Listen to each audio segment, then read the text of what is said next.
আসসালামু আলাইকুম রহমতুল্লাহি ওবরাকাতুহু। আমরা রজব মাস শেষ করে ফেললাম মোটামুটি। এই আজকের এই দিবস দিয়ে এই জুমার খুতবার মাধ্যমে রজব মাস শেষ হয়ে যাবে। আমরা আরেকটি অত্যন্ত বরকতপূর্ণ ফজিলতপূর্ণ একটি মাসে পদার্পণ করতেছি, যে মাসটির নাম হচ্ছে মাহে শাবান। অর্থাৎ এ মাসটার নামকরণ করা হয়েছে এ কারণে যে এই মাসের নাম হচ্ছে শাবান। শাবান অর্থ হচ্ছে বিচ্ছিন্ন করার মাস, বিচ্ছিন্ন করা, ছিন্ন করার মাস।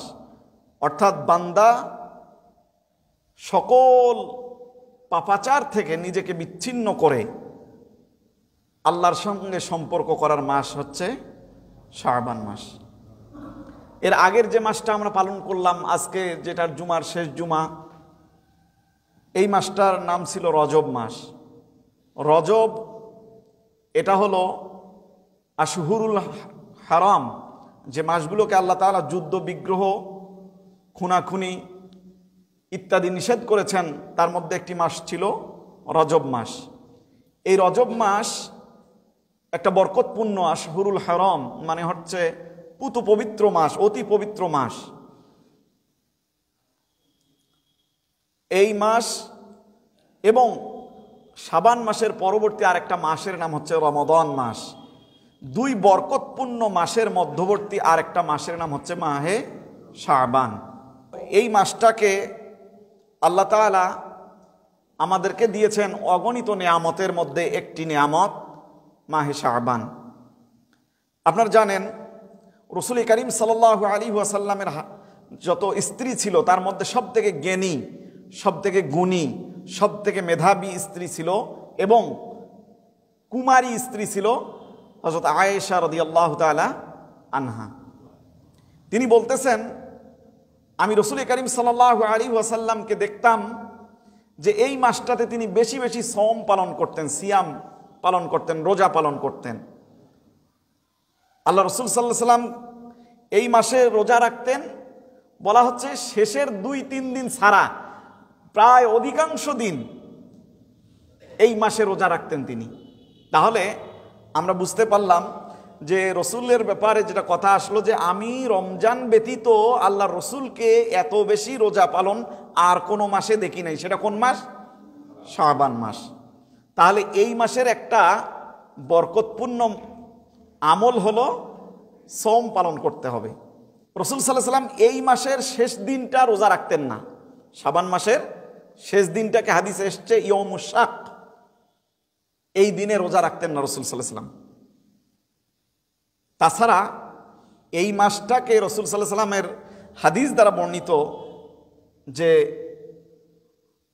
হযরত ওসামা রাদিয়াল্লাহু তাআলা আনহু নামে একজন প্রখ্যাত সাহাবী, তিনি বলতেছেন রসুল সাল্লাল্লাহু আলাইহি ওয়াসাল্লাম এই মাসে এত বেশি রোজা রাখতেন যে আমি অন্য কোনো মাসে এত রোজা রাখতে দেখি নাই। তো রসুল সাল্লাল্লাহু আলাইহি ওয়াসাল্লামকে তিনি প্রশ্ন করলেন। দেখেন, সাহাবীদের প্রশ্ন আমাদের জন্য হেদায়েতের রাস্তা খুলে যায়, আমাদের জন্য আমলের রাস্তা খুলে যায়। সাহাবীদের সামনে উপস্থাপিত হলো, ইয়া রাসূলুল্লাহ, ইয়া হাবিবাল্লাহ, আপনি রমজানের পরে এত বেশি এই মাসে রোজা রাখেন কেন? আল্লাহ রাসূল সাল্লাল্লাহু আলাইহি ওয়াসাল্লাম বলেছেন, ওসামা শুনে রাখো, আল্লাহ তাআলা প্রত্যেকটি দিন মানুষের আমল আল্লাহর নিকটে পেশ করা হয়। আল্লাহ তাআলা সারা দিনের আমল, সকালবেলা সারা রাতের আমল আর সারা দিনের আমল সন্ধ্যাবেলা আল্লাহর দরবারে পেশ করা হয়।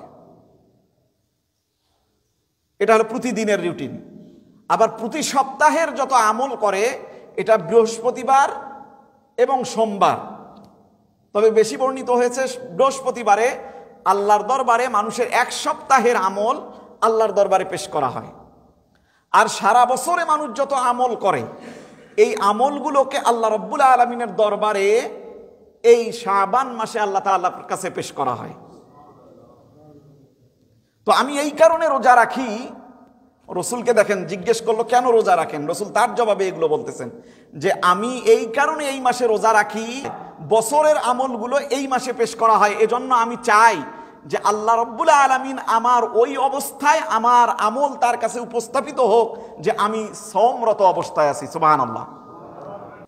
সুনানে নাসাইর মধ্যে একটা হাদিস আসছে, রাসূল করিম সাল্লাল্লাহু আলাইহি ওয়াসাল্লাম বলতেছেন, আহসিনুল হিলালু শাবান, অর্থাৎ তোমরা, রসুলকে আমরা দেখেছি রসুল এই শাবানের 1 তারিখ থেকে মাস গণনা শুরু করতেন। অন্যান্য দিনগুলো তো তার আমল দিয়ে হিসাব করাই থাকতো, কিন্তু শাবান মাস আসলে তিনি বেশি বেশি করে দিন হিসাব করতেন। কি রকম? যাতে করে আমার একটা দিনও মিসফায়ার না হয়, কোনো কারণে যেন বেআমলে না চলে যায়। কে করতেন এটা? রসুল করতেন। অথচ শাবান মাস আসছে, এই শাবান মাস হচ্ছে ট্রেনিংয়ের মাস। কিসের মাস? ট্রেনিংয়ের মাস, নিজেকে গোছানোর মাস। এই মাসে নিজেকে গোছাবেন, আমল দিয়ে কি করবেন? নিজেকে গোছাবেন। কিরকম? আমি এই মাসে রোজা রাখবো এ কারণে আগামী মাস থেকে আমার রোজা শুরু হচ্ছে, যাতে করে আমার শারীরিক কোনো দুর্বলতা তৈরি না হয়। হঠাৎ করে যদি ইবাদতে লাফিয়ে পড়ি তাহলে আমার দুর্বলতা হতে পারে। আমি যদি এখন থেকে তেলাওয়াত একটু শুরু করি, যারা তেলাওয়াত জানেন প্রতিদিন তেলাওয়াত শুরু করে দেন, যারা তেলাওয়াত জানেন না তেলাওয়াতের জন্য কারো শরণাপন্ন হয়ে আপনার তেলাওয়াত করতে থাকেন, তার কাছ থেকে শিখতে থাকেন। আল্লাহ রাসূল সাল্লাল্লাহু আলাইহি সাল্লাম বলেছেন, হুদু মিন আমাল, তোমরা এই সময় আমলকে বেশি বেশি করে কি করো? বেশি বেশি আমল করো। বলা হচ্ছে তুমাল্লু হাত্তা তামিল্লু, বলা হচ্ছে যে ওই রকম ভাবে ইবাদত করো যেন তুমি কি হয়ে যাচ্ছ? ইবাদত করতে করতে ক্লান্ত হয়ে যাচ্ছ। যতক্ষণ না ক্লান্ত হও ততক্ষণ পর্যন্ত শাবান মাসের আমলগুলো জারি রাখো। তাহলে রমাদানে আমরা সব থেকে বড় যে আমলটা পেলাম সেটা হলো তিলাওয়াতে কোরআন। কারণ আল্লাহ রাসূল সাল্লাল্লাহু আলাইহি সাল্লাম বলেছেন, আফদলুল ইবাদাতি তিলাওয়াতুল কোরআন। কোরআন তেলাওয়াত হচ্ছে নফল ইবাদত সমূহের মধ্যে সব থেকে বড় ইবাদত। তাহলে এই মাসের আমল অত্যন্ত গুরুত্বপূর্ণ আমলের মধ্যে একটা হলো এই মাসে বেশি বেশি করে কি পালন করতে হবে বলেন তো? সিয়াম পালন করতে হবে। কি পালন করতে হবে? সিয়াম পালন করতে হবে। শুধু 15ই শাবান শবে বরাত যেদিন সেদিন পাঠ করবেন নাকি?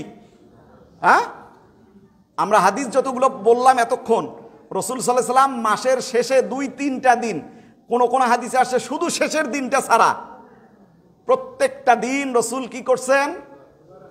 রোজা রেখেছেন। এখন এটা কি আপনার জন্য ফরজ? না।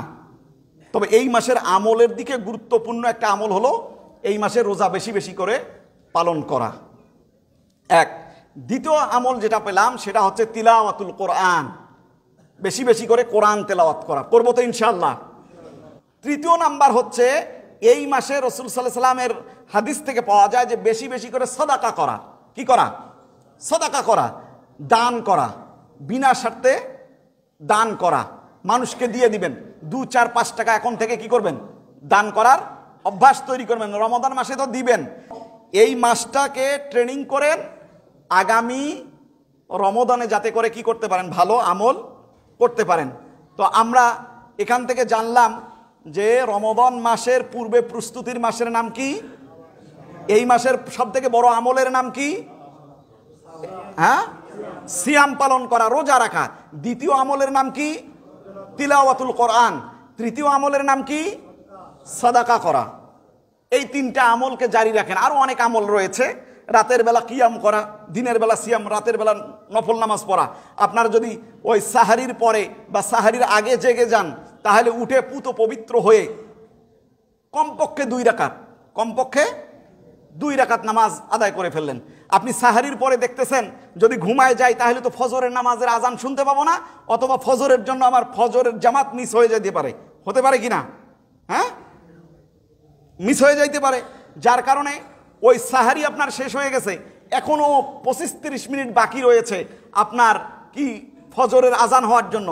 আপনি মাঝখানে তিলাওয়াতের কোরআন নিয়ে বসে যান, কোরআন নিয়ে বসে যান, অথবা 2-4 রাকাত নফল নামাজ আদায় করেন। দীর্ঘ আপনার যত সূরা মুখস্থ আছে এগুলো দিয়ে 1 রাকাত শেষ করেন। একটা সূরা রেখে দেন, মনে করেন মিনাল জিন্নাতি ওয়ান নাসের এই সূরা রেখে দেন, আর যত সূরা আছে সামনের রাকাতটাতে পড়ে নেন। এভাবে করে নামাজটাকে দীর্ঘ করেন, আল্লাহর সঙ্গে কথোপকথন বাড়ায় দেন। যে ব্যক্তি, এই কথা বারবার বলেছি, যে ব্যক্তি কোরআন তেলাওয়াত করে সে যেন আল্লাহর সঙ্গে কথোপকথন করে। আপনার মনের যত আকুতি এখন থেকে জানানো শুরু করেন আল্লাহকে। আল্লাহ সুবহানাহু ওয়া তাআলা আমাদের সকলকে কথাগুলো বুঝে আমল করার তৌফিক দান করুন, আমিন। আল্লাহ তাআলা আমরা এই রমাদানের পূর্বের যে মাসে আগামীকালকে পদার্পণ করব, আল্লাহ এই মাসের সকল আমলগুলোকে আমাদেরকে যথাযথভাবে পালন করার তৌফিক দান করুন। শুকর আল্লাহুম্মা আমিন। ওয়া আখির দাওয়ানা আলহামদুলিল্লাহি রাব্বিল আলামিন। আসসালামু আলাইকুম ওয়া রাহমাতুল্লাহি ওয়া বারাকাতুহু। যারা সুন্নাত পড়েনি কাবলা জুমার সুন্নাত আদায় করে নেন।